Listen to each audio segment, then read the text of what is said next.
Се поизвестно е дека функционерите и годинава ќе добијат значително повисоки плати. На прашање на Телма, дали и сега ќе се направи надолна корекција на коефициентите за да нема сериозен скок, од владата стигна одговор дека годинава усогласувањето на нивните примања ќе биде согласно законските одредби и стандардот.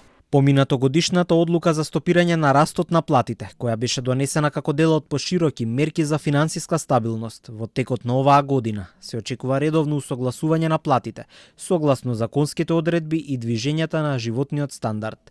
Сите одлуки се носат одговорно, имајќи ги предвид економските услови, фискалните можности на државата и потребата од балансиран пристап. Од ССМ пак пресметаа дека со законското усогласување над 1000 функционери би добиле повисока плата од 200 до 250 евра.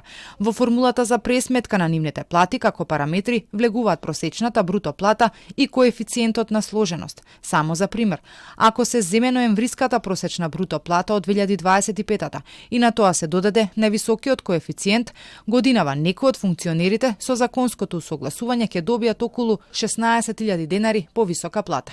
Од ССМ кој веќе извесен период пак бараат зголемување на минималната плата.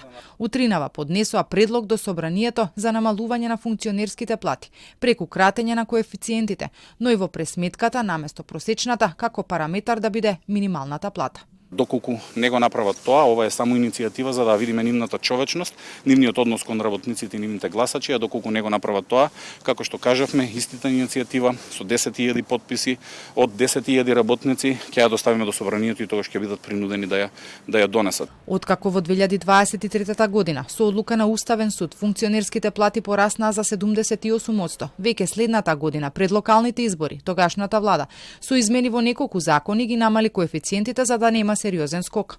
Истото лани го направи и оваа владина гарнитура.